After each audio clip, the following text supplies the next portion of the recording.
bab 84 no yewta en kitabul adabi deftere yewtande fi needi babul haya dambugal ngal no yewta en fi hersa wongol laaden hersowo wa fadlihi e ɓural koni hersugol wal hassi e yamirgol ala takhalluqi bihi e dow gikkinorgol hersa.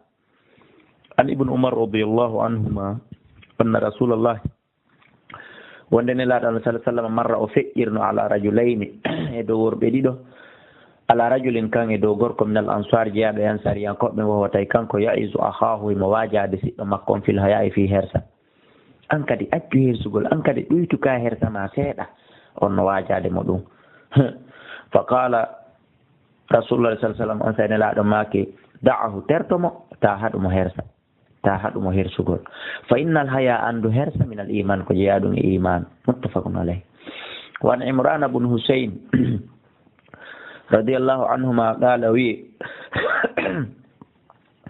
wa ala rasulullah sallallahu alaihi wasallam nelaɗo Allah make al haya ko wiyete kon hersa la yaati ka addanta joom makka illa bi khairin sona moƴƴiri tum. Muttafaqun alayh. Neɗɗo yon hersowo. Wa fi riwayat li muslim nare fillahi muslim kanelaɗo make al haya on yi ko wiyete kon hersa khairun ko moƴƴire tun kulluhu ka foppo makka aw galamaɓe make al haya hersa kan kulluhu ka foppo khairun ko moƴƴire.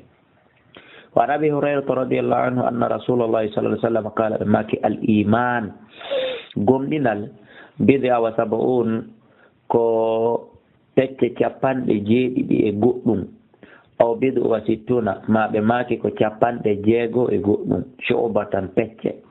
Fa afdaluha ko ɓuri mawnude o pecce capanɗe jeeɗiɗi e goɗɗum qawlu ko wi'gol la ilaha illallah kongol ɓuri mawnude e nder iman o. Wa adnaha ko ɓuri fanɗude e majje imatatul ada ko pottingol kala ko lorrata yimɓe ani tariq itta gaay laawol ngol.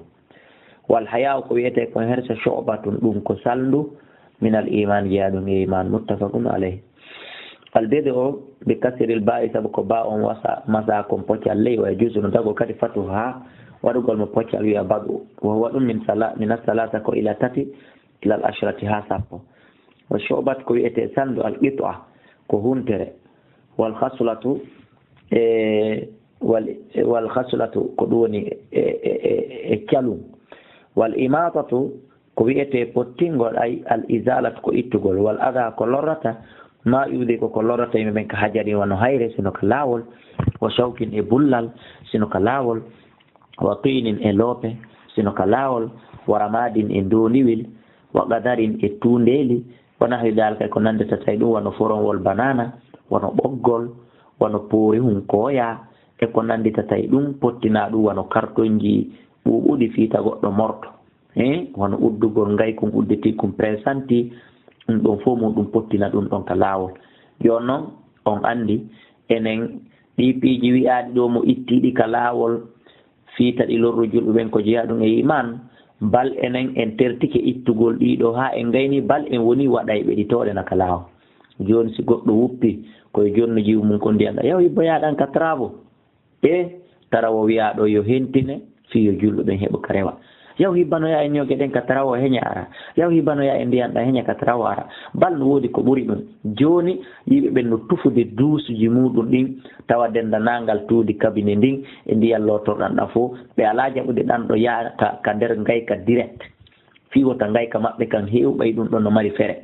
Ndiyan lotorɗan ɗan e ndiyan ɓaawo suudu takkiteteɗan hibbeteɗan ɗan fof joni ɗum ɗon ko tufugol buddum miruhum hurgo ngon ta ɗum ɗon koyo ilu yalta nayo natanɓe ka nder kabine kulol fiita kabine on heewu koye ɗum ɗon ilu yalta ya présento lorra yimɓe ɓen ya ahi si ottowal feƴƴi ɗo wikki yimɓe ɗin ɗon coñci fof maɓɓe siɓe faalaɓe ɓortotare ɗi woni ɗi juulata muskila ɗum ko muskila.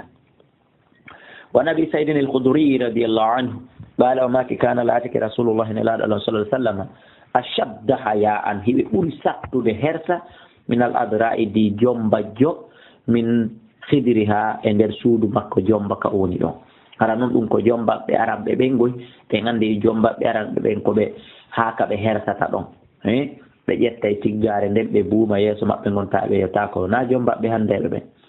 Fa idha ra'a shay'an si ɓe yi'i no goɗɗum yakrahu ko mettata ɓe ko ɓe añi arafnahu ko men andirtamo o yi ko metatamo ko men andirta ɗum fi wajhika ka yeeso makko ɓe ngo wona e wojjungo muttafaqun alayhi.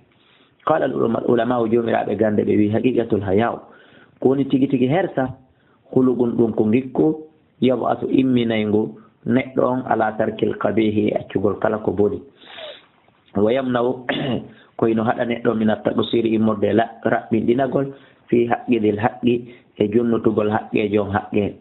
wa rawayna min filliki kadi an ibn al-qasim ko ƴetta e oɗo al-junaydi rahimahullah qala o maki al-hayaw ko wiyete kon hersa ru'yatul ala'i bimana ko yi'irɗum nemaji ɗin ay an ni'ami nemaji ɗi wa ru'yatu taqsir ko ɗum woni e yi'ugol ko raɓɓiɗi kon piiji raɓɓuɗi ko raɓɓiɗi pot yi'a ɗum faama fa yatawalladu hande kadi jibina kañum imanu jibina baynuma hakkunde majji haalatun alhaali tusamma mono wi'e haya an hersa haray ko ɗo woni ko darsu meɗen on gati wallahu a'la wa a'lam.